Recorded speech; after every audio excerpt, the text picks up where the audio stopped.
because I remember I did a bit of an Instagram deep dive, but I might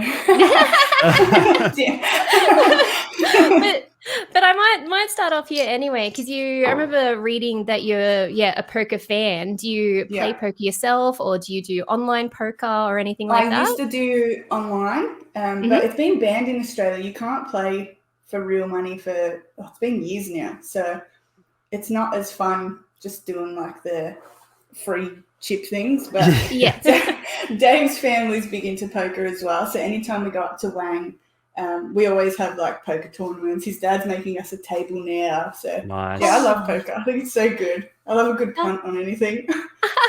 No, that's so good. I think poker is probably one of the few things that I know nothing. I think we've mentioned this before, and I'm like, it's not that. It's like a couple of colors and a couple of different like symbols to match up. It's not that hard. You can figure it out one day.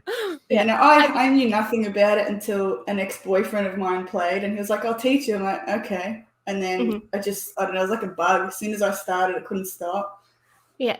I used to go through phases of just I think it was like Yahoo games, probably like almost 10 years ago. You could play all that sort of stuff. Probably around the same time they stopped allowing you to bid on or use real money and stake your entire life on a poker match. It's so dumb though. Like, you can't do poker, but you can bet on AFL, and like you can't even watch a game of footy now without all these betting things. I'm like, I just want to play a game. I don't want to bet my life away. And it's like when you say that as well, like sporting is like there's potential for injuries or anything. Like poker is just having a bit of fun, and you're using as essentially like numbers and maths and statistics to like try and win. Like that's pretty crazy when you put it like that. Even if they could just do like, you can only do a $50 limit per week. Cool. Just let me play. Like it's frustrating. You have to do it in person on the board with some real money. Sorry, you go. When I was like in the height of it, my ex-boyfriend and I would seriously Monday, Tuesday, Wednesday, Thursday go to pubs and play poker. Friday was the day off, and then Saturday and Sunday we'd be playing poker tournaments. Wow. Yeah, that's mad. Yeah. That's like a really nice like joint sort of thing to do together. Yeah, it was really good, and I was lucky that Dave's dad and his family's got a bunch of guys that they always play poker, so I'm always the only girl there, but it's so good. I love it. No, that's awesome. Is there anything else besides poker that you sort of enjoy doing in your free time? I'm arty. Like at school, I was always doing arts, studio arts, graphics. So before kids, that's what I used to do. I used to just draw and make stuff, and that's kind of, I guess, where op shopping started for me. It was more finding things to like create stuff with. But now I never draw. I never do anything. It's just work, kids, and that's it now. Well, when did you get into? So you mentioned that, art sort of got you into the op shops. Was that sort of where it sort of not, I was going to say spiraled, because like I felt like it spiraled fast.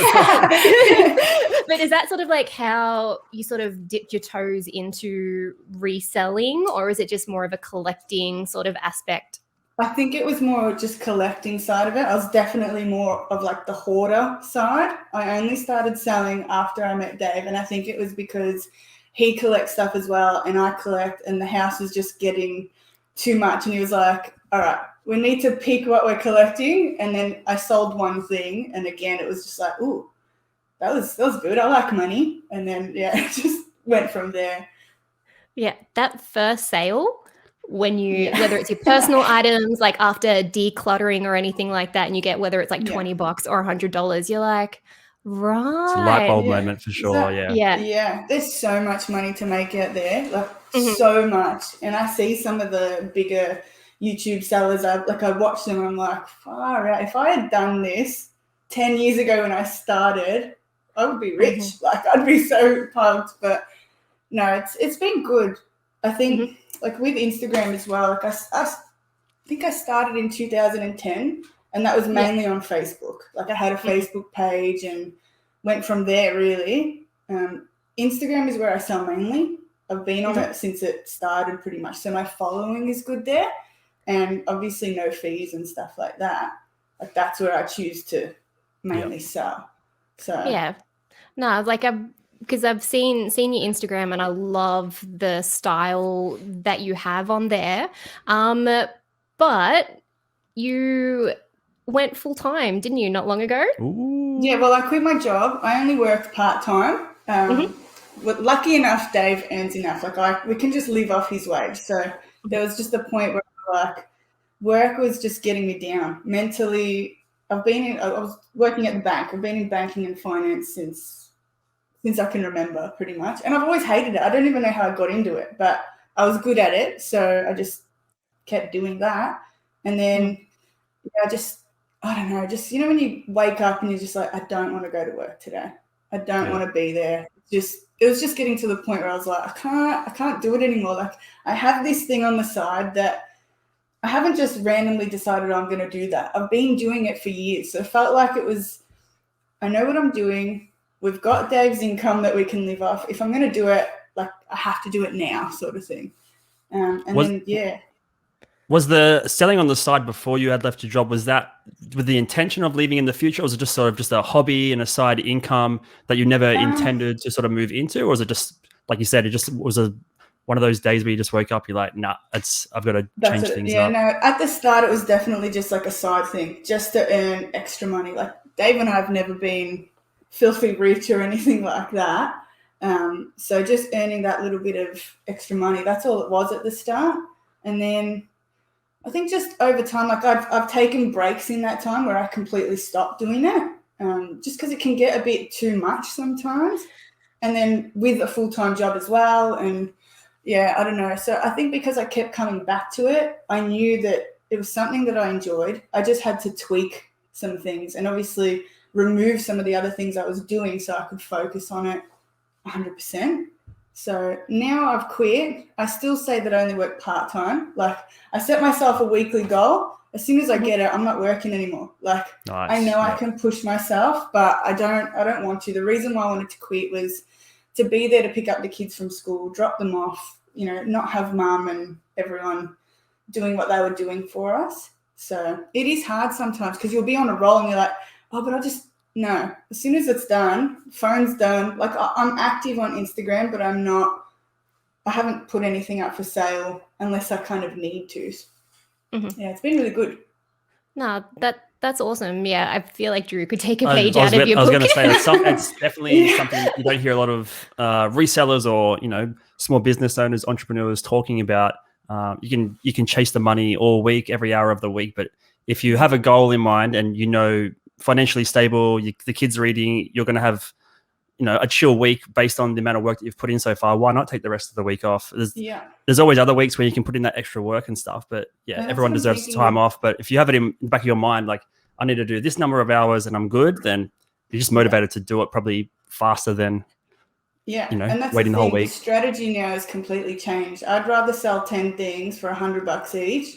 I'm doing less posting. I'm taking less pictures rather than what I used to do was whatever I could find and I thought, I can double my money or whatever it was, I buy it. Whereas now I'm super strict on what I actually buy because I'm like, by the time I buy this, clean it or repair it or whatever, take the photos of it, and then loading it as well, not just on Instagram. If it doesn't sell there, then I'll go to Facebook or Gumtree or eBay after that. And it's like, oh, is this worth like a $20 item? No, not doing it anymore. Yeah. Well, I've noticed that you sort of curate a collection first and then you do like these massive drops, which is what I love.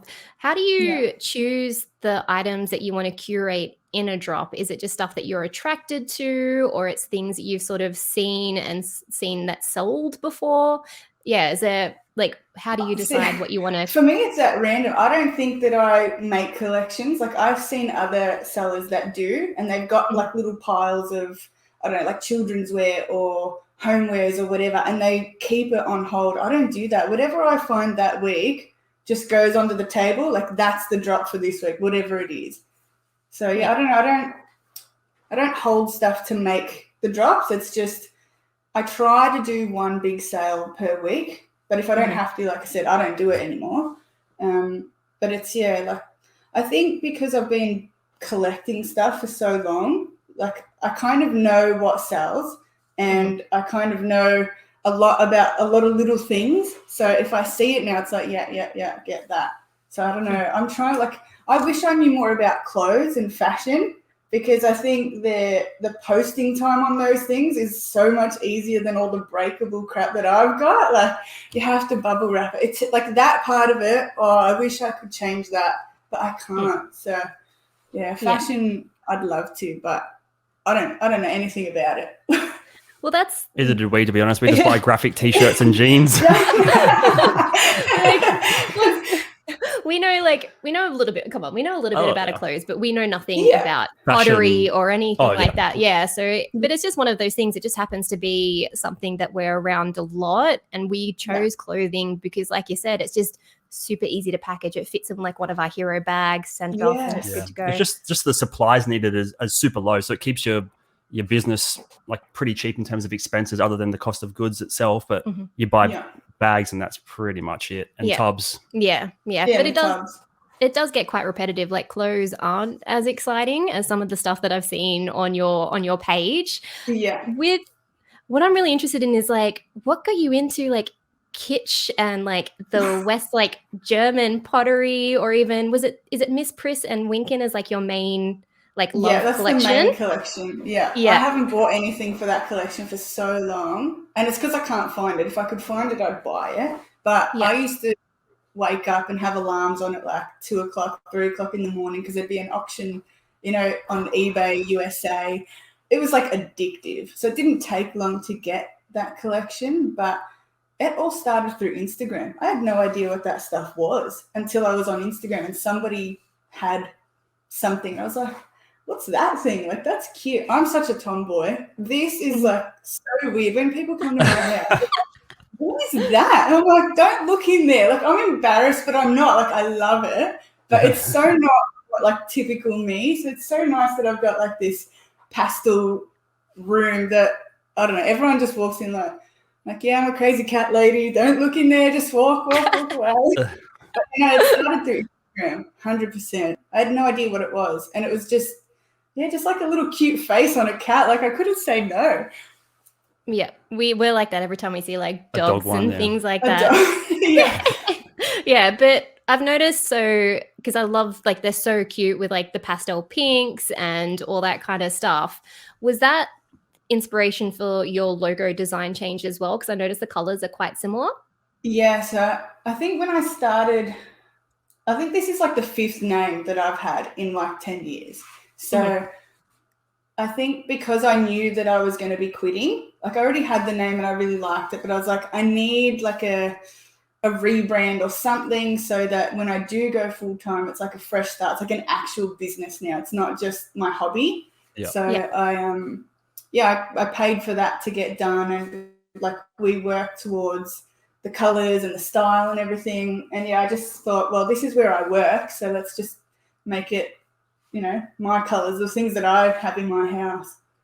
Yeah, it's good. It makes the whole page and everything super consistent. I'm keen to hear about like the Instagram selling. Like, we're sort of new to Instagram selling. We do eBay primarily. Do you want to maybe talk us through what, like, those first few months of selling on Instagram and what it was like? You've gone through a few name changes and stuff, and how have you sort of navigated through the space now that there's more sales and transactions on the platform now, and just hurdles from changing your name and I guess dealing with customer DMs and issues like that?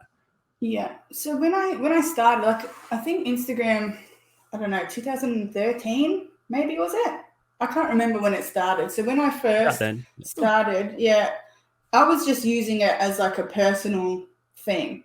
And then I have no idea how I came across something, but someone was selling something on there. And I was like, ooh, I didn't know you could sell stuff on here. Like, I just thought it was so cool and different. Like, I was selling on Facebook, but I'd never even thought about selling on Instagram. So I think, I don't know who it was, but I started following that person. And then that person was having like weekly sales or whatever they did. So I was like tuned in. Like, whenever someone was having a sale, it was in my phone. It was like, I can't cook dinner tonight because there's a sale on and I really need this cookie jar. Like, it was addictive.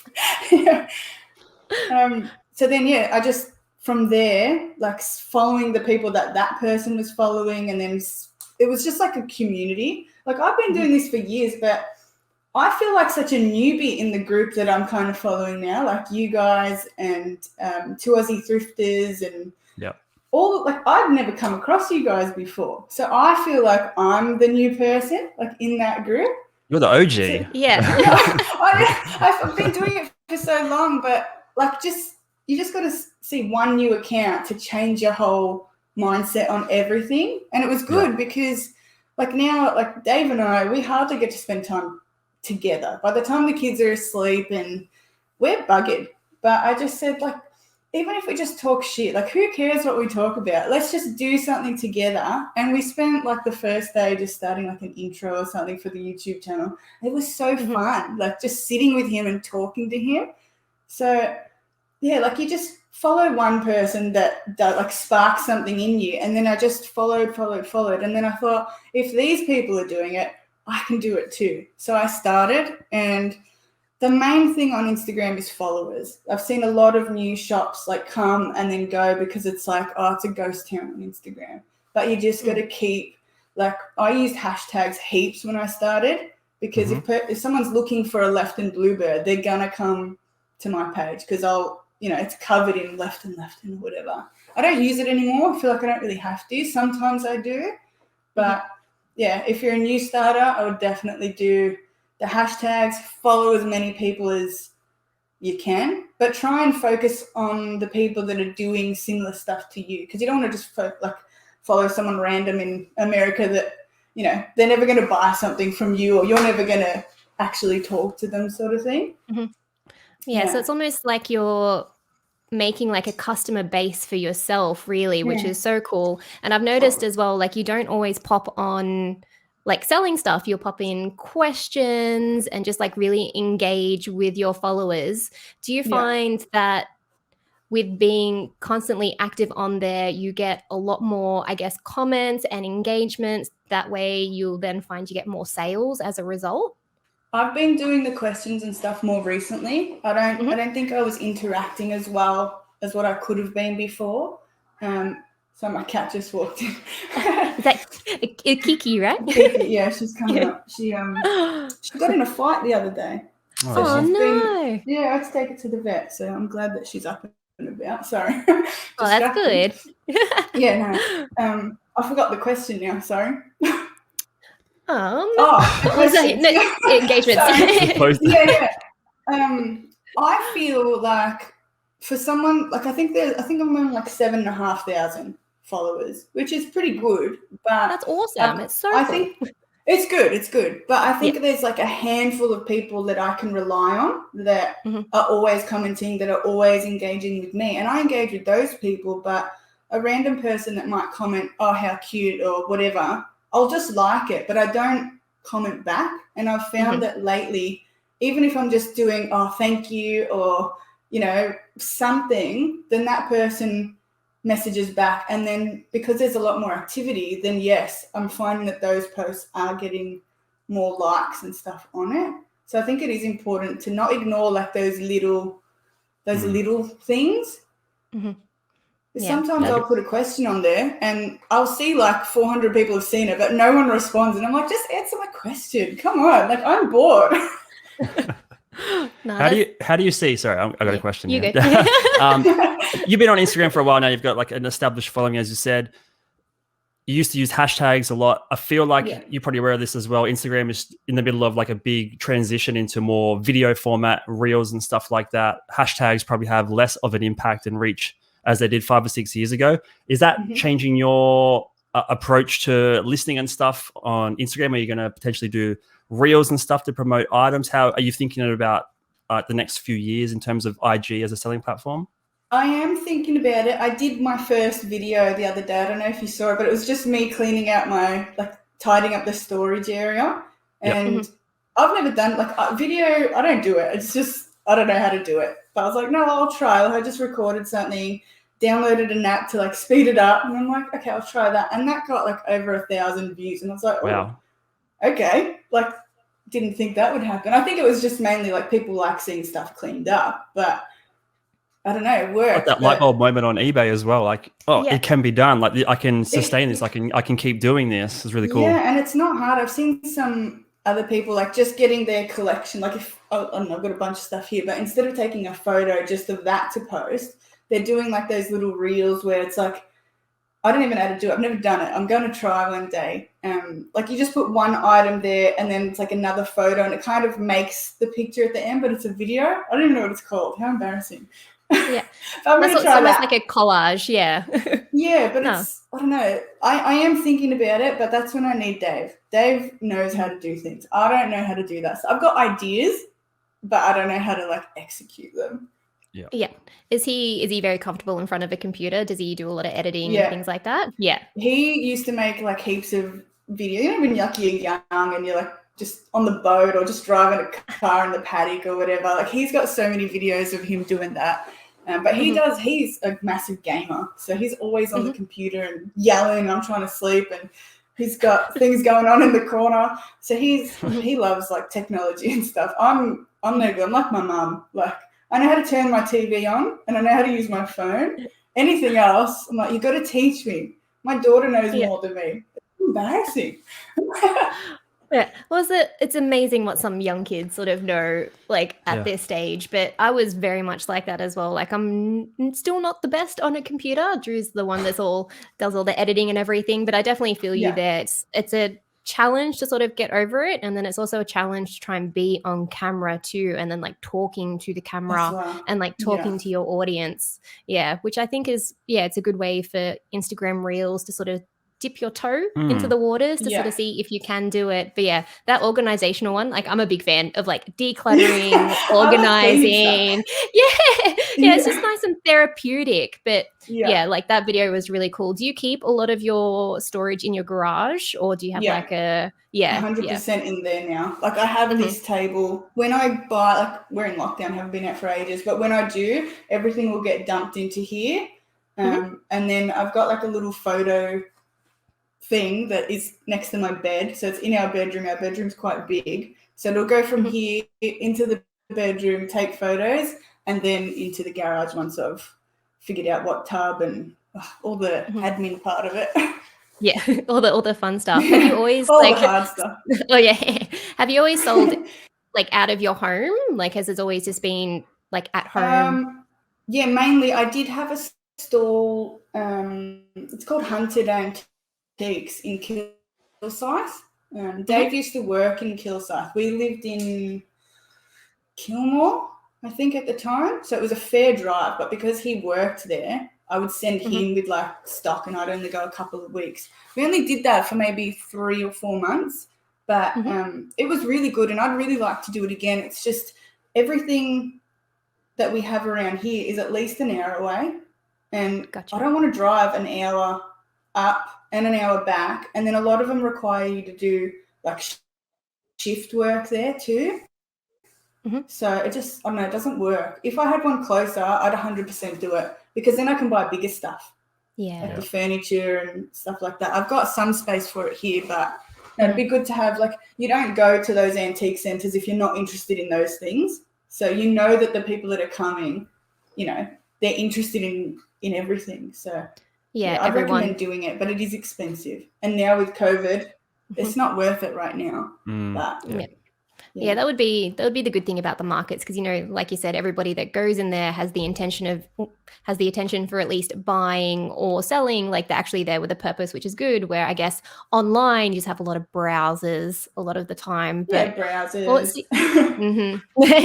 on Facebook. Yeah, is this still available? Yes, it is. Ghost me. Okay. So I guess with Facebook and all that kind of stuff, do you also sell on eBay at all, or is it just purely you do the IG first and then you go to Facebook, then Gumtree? Yeah, pretty much. eBay is my last resort, not because I don't like it, just because of the fees. I don't like to pay fees. If I can sell stuff on Instagram or Facebook first, I'd rather deal with the people that don't show up and the messages that take, 3 weeks to get a reply than wait for eBay and then, pay the fees. So that's what I'm trying to do now. So anything that doesn't sell on Instagram, the goal is it needs to be on eBay that week. It's not happening. I think I've got like 48 listings on eBay at the moment, which is really bad, but that's the goal. Especially in COVID, I've got heaps of photos like ready for eBay, but as of yesterday, I'm trying to do 10 listings per day, because at least then the traffic as well, keeping your eBay account updated. eBay has been good to me. It's like things are on there and they are selling, but I don't want to increase my prices just to get a price that I want. Like, I don't know, it's just a lot of work. Yeah, it's good. You got to balance, like you said, the fees. They're simply going up every year. With you pretty much have to promote anything to sell it these days. But yeah, it can eat up a lot of your profits for sure. No, it really could. And I guess like when you're saying about your photos and everything, I really love the clean style that you have with the simple white backgrounds. I sort of noticed before that you had like a wooden sort of, I guess, base. Changing all to white, was that any like particular reason, or you just wanted that nice clean look to really show off those items that you're selling? Yeah, and because I wasn't using eBay before those, like with the backgrounds and stuff, but I find on eBay, if it's nice and clear and it just saves me doing 2 separate photo shoots, I actually prefer the backgrounds like with things going on, because you look at it and you're like, oh, what's that there? Like people always ask, oh, is that for sale? Like, no, that's my house. Sorry. But I don't know. For me, it's visually better to have the other backgrounds. But I was just thinking, okay, if I do that, I can't have that on eBay. It's hard to see. So I've just gone, no, we're just going to do white.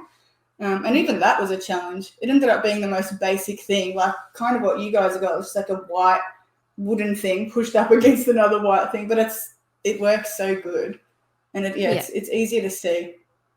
No, I think especially with like the white background, it really shows off those like small items. Like where for clothing, I do prefer the stuff in the background and everything because it sort of shines it off. But yeah, I really love the style that you sort of have there. Do you get a lot of questions of people asking like, is that for sale, when it's just like your normal awesome home decor? Yeah, all the time. All the time. I've got something on Facebook now. I think it's like a big ceramic panther, like those black cat things, and my lamp is in the background. Oh my God. Every message before I open it, I'm like, it's going to be asking if my lamp is for sale. So I just went, no, it's not for sale. Sorry. So many times, all the time, actually. Yeah. Maybe we should employ that strategy and try and get rid of some stuff that won't sell, put it in the background. Yeah, put it in the background.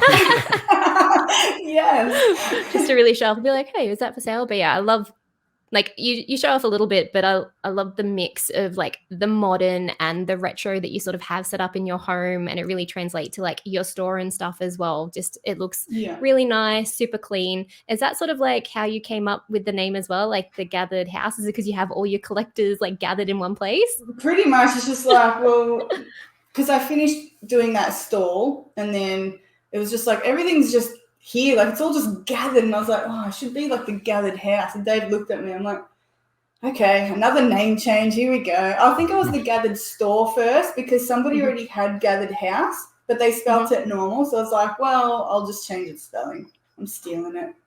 Yeah. Well, like, because the house is like German spelling, right? Or like it's yeah, and then someone sort of asked me, like, are you German? I'm like, nah, I just needed the house, but I couldn't spell it that way because someone already had that name on Instagram. Maybe the username. Yeah. No, but it's the username, guys. No, it's good. It's catchy. Like it really stands out. I think it really sets you apart from everybody else, especially even though you say that you're new in this community. We know that you've been around for ages. I think your style, the way that you have your logo, the way that you sort of, I guess, lay out your Instagram really sets you apart from everybody else that I sort of see. And that's what sort of caught our attention in the first place. I'd be like, oh man, this looks so nice. Yeah. That's so nice to hear. Yeah. It's like you don't really get that feedback. Like the only people that you talk to are buyers, and you're talking about things, you're not actually talking about the business itself. Yeah, it's hard to stand out for sure, and like big respect. Like even like I'm not into all the kitsch and the pottery and stuff, but even I'm like, oh, these like the photo and the layout and the consistency of the feed is like really, really well put together. Really nice. Awesome. Yeah, awesome. And being so, how long have you sort of been within? I'm going to call it the reselling community, but yeah, when did you? Was it something like you said, you came across that page. Is there anything that you've sort of like taken away from them, whether it's like learning a new area, or is it just purely like people are motivating you just to, I guess, set yourself up for a really good, what am I trying to say? Set yourself up for, I guess, a good store and future and things like that? Are you like taking inspiration from like these people? At the start, definitely. Like I said, I didn't even know you could sell on Instagram. So the whole thing happened to be just because I saw someone random. Then I started following, like I said, like people in that sort of group. And then like anything, everybody had like little cliques and little groups and stuff like that. So I'm just going to say you can't please everybody. You're not going to please everybody. And then I kind of stepped away because of that, because I was kind of like, just felt like I couldn't do anything right. Oh, you did this. And I was just like, oh, I'm not into high school drama. Like I just really am not. If you said that to me at high school, that I'm not into drama now, I would have laughed at you, because conflict, that was my thing growing up. But now I'm calm. Like I just want everything to be nice and easy and just mellow. That's where I'm at now. And so when I saw like you guys and Diary of a Flipper and Thrifty Pixie, like I hadn't come across that where, oh, the cat's on the table now. Sorry, I don't know if you can see. Oh, look at him. For those that are only listening to the audio, drop over into the video and you'll see a lovely photo bomb from the cat Kiki. No, don't be sorry. It's so cute. God. Sorry. No, but well, with those. Oh, sorry, you go. Yep. Yeah, no. So there was a lot of like little cliques and groups, and like of course I took inspiration from people because they were doing what I was doing before I was, but I just started buying heaps of stuff, even off Instagram. Like it was more of a personal collecting thing. I was like, oh, all these things, all this kitsch stuff. I'd never heard of this. Like it was so like inspiring in that way, and that's how this all started. And then when I started to downsize what I was collecting, or like honing in just on this, then I was selling it off.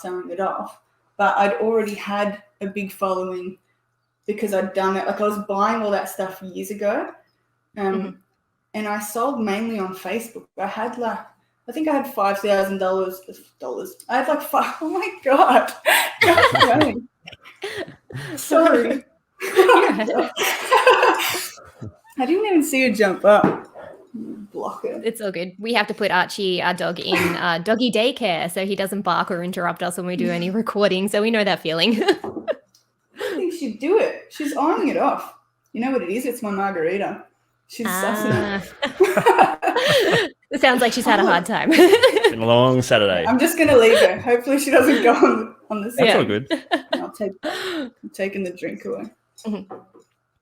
Was it the... I forgot the question. That's all right. Well, I was going to segue sort of into, so seeing all these resellers and, making videos and stuff, is that something that inspired you to make your own YouTube and create your own content? Yes. I'm so excited to do it, but I'm so nervous. Like, even just doing this, I don't know, I'm freaking out. Like, we freak out every time. It's fine. Like every video we do on our own, we still freak out. Yes. You should see us It's so good though, especially in COVID. Like I am hanging to like hug my mom and my dad. So just having someone else to talk to and talking about stuff that I like. You know how hard it is to find someone that I know and try and explain to them like what I do. They're just like, oh yeah, okay, whatever. Yeah. I'm like, but you guys sort of, even though we're not selling the same thing, like you know what it's like. It's not just taking pretty pictures and then, making money. There's so much more to it, like just the sourcing itself and then the listing. Like people think that it's easy and it's really, really not. But yeah, I think what you're doing and some of the other people, it's definitely inspired me to be a bit better, or even just to like do things that I'm not comfortable doing like this. Like it's so good. I think it's great. It'd be cool to see once the YouTube channel gets up and running, because like you said, you stumbled across us and a few other, I guess, resellers that make social media content is what we do around our small business. But no one's really, like you have like you said, a similar business structure, just with different types of items. So it'd be cool to see like you telling stories from that aspect and showing different items that I don't think I've seen anyone really else in the community showcase in like a video or like a social media platform. Being so good, like with other people selling other things. I'm still learning, right? I've been selling for 10 years, 11 years. I only just got that My Business post in June, end of June. I didn't even know about it. What am I doing? Do you know what I mean? I'm learning that because of the new people that I'm following. And same as like when I see those people doing like be on the lookout for, or this is what's sold or whatever, I've got a folder in my phone of just screenshots of, like someone sold a Nemo plush toy, and I was like, I don't even look in the plush section. Like, so now the time that I used to spend in an op shop would be 10 minutes. I would go to like the bric-a-brac section, do that, and then I was out. Whereas now I'm looking in the toy section. I'm looking at the clothes. I'm looking at all these things that are in my phone. I'm like, okay, don't leave until you've done it all, because you're just leaving money behind. But I wouldn't even know what those things are if I wasn't following like other accounts that sell. Yeah, like 100%. That's sort of like how we did it, because we had this terrible habit for ages of just looking at clothes, and that was it. Like we used to, I guess when we first started, sort of branched around and things like that, but then we just were looking at clothes and that was it. And then we're like, I think you mentioned, you were like, we're missing out on so many opportunities. So then we're looking at books, we're looking at toys. Only recently, well, before lockdown, obviously, recently started looking at more like, pottery and all that kind of stuff, because that's out of our comfort zone. But like you said, there's so many things at the op shop, and I'm sure we still miss stuff that money just sitting there that people don't know. Well, I've seen things in the op shop that I've left, and I've seen them come up on Instagram. I'm like, damn, like I thought maybe, but I didn't know too much, so I didn't want to buy it. But at least now I know. Like, it's so good that like, I don't know, some people see like competition, but the way that you guys all do it, it's such a community, and I'm all for that. I love it. I love that it's just like, this is what we're doing. This is what we're making from it. Try this. This doesn't work. I'm like, I need that. I need it. Otherwise you get stuck in a rut. You're doing the same thing every day. And then that's when you need a break, because it comes boring. So now you're looking at clothes and stuff that I wouldn't, but it's so much fun. Like, it just has that little spark again about it. Yeah, it's like that exciting sort of like treasure hunt of the unknown. Like, you just don't know what you're going to pick up, which is always super awesome. But like that's what I love about the community, is like we try to support and help each other. And I've noticed that with you as well. You're like such good vibes, like supporting everybody, talking about awareness. But that's the good thing about like being a part of this community, is not only being able to interact in a time when it's so hard to interact, but getting tips and tricks and everything off each other. Like, it's just such a good wealth of knowledge that everybody has, and they just can come together and talk about it. Yeah. So many people, since I've gone like full time, I only work. Mondays is my sourcing day, like generally if I can go out. Tuesday's my listing day. I don't work any other day. The only thing I'll do during the week is the packing and the posting when it comes in. So I don't think that I'm a full-time seller. I'm like casual, if anything, but I don't want to work. I just don't like working. I'm sure you do more work in those 2 days than a lot of resellers probably do in the whole week, though. Myself included. I can't wait till I've got one in school, and my son is at kinder. So next year he'll be doing 4-year-old kinder, and then the year after that he'll be at school. So I'm a little bit like pumped to see what I can do in 2 years, if I'm going to push myself, or if I'm just going to be like, oh, well, now there's more time to do my hair and my nails and get massages. I don't know yet. I'm not sure what it's going to be like. From what I've seen, I can just tell you're just going to go to the next level and like ramp up hard. You seem like someone that, like, obviously you sound like you have a really good balance, like you know exactly what goals you want to achieve and everything like that. But I can definitely tell you've got like that hustler mentality of just like, I'm so need to get it done. Not like I don't want to, hurt anybody by getting to the top. But if we're playing a game, like we're playing Monopoly with the kids, I'm winning. Like there's no sorry. I just like to win. I like to be good at something. But I do need to remember to stop sometimes. And I've been really trying to do that since I quit. And honestly, it's been so good that I think out of like the 8 weeks, it's been 2 months, I think, since I've quit. And I think at least 4 of those weeks, probably more, have been in lockdown. And for it to be doing so well and I haven't been able to do much, it's just made me a lot calmer. I'm not stressed out. I'm just like, all right, if I can't make any money this week, I know that once we're open, it'll be fine. Like, everything's all good. We don't need to stress about anything. And so many people have actually messaged me since I've quit about like asking for tips and asking, is this any good or whatever? And I never used to get that before. So I don't really know what it was that now people are coming in and asking, but I really like it. Like, I'm all for helping out. Yeah, I feel like it's probably because you've just got the confidence in yourself and your business that you can go full time. So they're like, this person has a level of authority and sort of that I can reach out to this person because they have faith that they can do it. So surely they've got some information that they can pass on to me. Yeah. Yeah. No, it's so good. So how you been finding lockdown? You said you only really do 2 days of work. You've been, locked down for a little while now, longer than us in Melbourne. How are you coping with all that, and how are you planning the next upcoming sort of months with everything going on and working your business into all that sort of stuff? Honestly, yesterday was a hard day. Like, I don't know. I was crying yesterday. Not going to lie. It was just, I don't know. Some days I'm fine. Like, it's whatever. I'm home. I like being home. I'm like a lone wolf. I'm happy to be at home. I've never had super duper close relationships with my family and stuff like that. Like, we're close, but I don't need to see them all the time. But yesterday it got to me and I thought, shit, if I'm saying like I miss this person and I really want to see, it must be bad. Like, I don't normally need that. So there's good days and bad days, but generally it's like Groundhog Day. It's the same thing. Like, the homeschooling Willow is fine, but Austin is literally watching TV while I'm doing that. So then you get mum guilt because you're like, he's only watching TV and Willow's doing her work on the computer. And then when they're finished that, I'm trying to do a little bit of work for myself, cooking, cleaning, day's gone. Next day is exactly the same thing. So it's really frustrating. And I've found Marketplace like drying up as well. So even sourcing stuff is getting really hard. But I don't know if that's also because I'm doing that other strategy where it's like only buy things that I can, make larger profit from. I don't know. I'm just waiting for it to be over, but I don't think it's going to be anytime soon. Yeah, we're the same here. It feels like Groundhog Day every day. Yeah. But then like the thrifting is like your thing. Like freedom, I can get to go out and like look for everything, but until then we have to just persevere, I guess.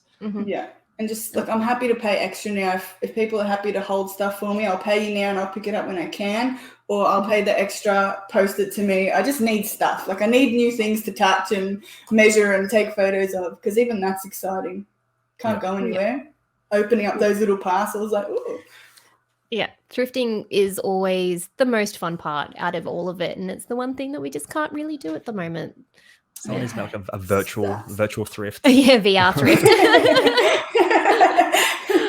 I'm sure there's like a lot of like the raw footage GoPro stuff of like people at garage sales and things. That's probably what's popping right now on YouTube. Yeah, the hunting. No one in Australia though. No, the hunting videos. All I watch that kind of thing. Like, when I'm on Insta is the people's stories, like they're live thrifting. I'm like, yes, take me with you. What can you see? Like, get that. That's good.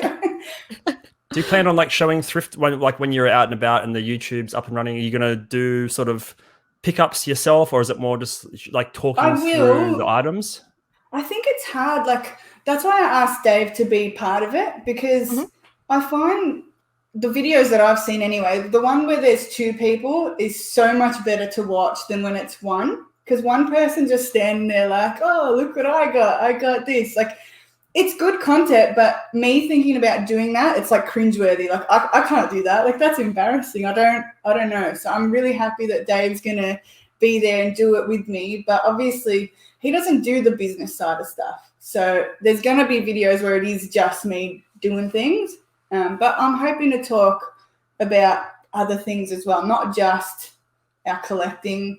Like, obviously, like Dave loves Jurassic Park, Ninja Turtles. So there's all different things that we collect as well that isn't really shown on Instagram. So it's just a bit more just like about us chilling out and just talking random shit. Like, I don't know, we always go down rabbit holes and just start talking about all these things. Like, someone might watch us, and even if they don't, who cares?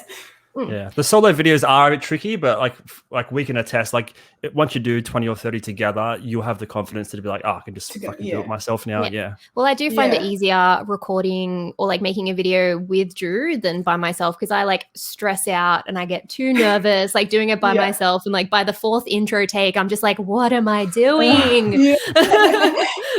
So if you do have that other person, it does help to be able to just bounce off them, especially if it is your partner, because that's someone that you're just comfortable with. Like, that you already have that rapport, you know what to joke about, all that kind of stuff. And it translates to on film as well, which is cool. Like people can see that. You can see you bouncing off each other. They'll get a way more in-depth insight into your actual relationship as opposed to you just as a reseller. Yeah, that's right. And I think like if people don't like me, they'll like Dave. Like they have to like someone. Yeah, you got a 50-50 chance of retaining someone. But that's what always happens. I always like if we make new friends, I've always started the relationship, but then I always get, Bianca, I like you, but Dave is so much cooler than you. I'm like, yeah, I know. Everybody says that. So I'm like, Dave, you need to do this. No, that's so cool that he wants to be a part of it and all that kind of stuff and shows the support and everything. It's nice to have that supportive partner that, wants to help out and be a part of it. And actually he's so nice. He's like the nicest dude I've ever met, ever. The reason why I'm calm and nice now is because of him. I never used to be like that. No, I'm very excited to see we always chuck this word around, but we're very behind the scenes and everything. So I'm pretty excited to see like what you have coming up for the channel, how your Instagram store is going to go. Like I'm very excited just to see your path, your journey. We might need some Kitsch on one of these shelves. Yes. I'll send you something. Just send me your address and I'll send you something weird that you'll just be like, okay. But you'll have to just have it there. Yeah, we'll have it like right here. like right there. It has to be right there. Yeah, right in the background. But I just wanted to say a big thank you for being a part of our podcast, being a guest, like actually like chatting to us as well. Like you said you were nervous. You were awesome. Nailed it. Still nervous. I'm still drinking. No, like we really, really appreciate it. We just want to say, a big thank you for being a part of it. For those that are listening, we've got Bianca from the Gathered Haus. You can follow her over on Instagram. Has a really good following, really nice over there. We'll put all the links in the description and everything like that. But I just want to say a big thank you. Yep. And is there anything you want to promote or anything before we leave today? Not really. Like you said, I've got the YouTube channel. We haven't uploaded anything. We've started our intro and our outro, but we haven't filmed anything. I was hoping to have something so that after this we could do it, but I don't know, with lockdown, I've just had no mojo to do anything. But I am hoping by next weekend, that's in my head, next weekend, I'm hoping to have our first video up. So you can check that out. We'll share it out for sure. Yeah, we'll share it. And you got the hardest part over the intro and the outro, always the hardest part. Yeah, we've gone like 80s vibe. So we'll see. Yeah. Awesome. No, that's so good. All right. Well, thank you guys so much for listening to another episode of Look My Mum Hustling with Bianca from the Gathered Haus. We'll see you all in the next podcast episode. Next one. All right. See you guys. See ya. Thanks for having me. Bye.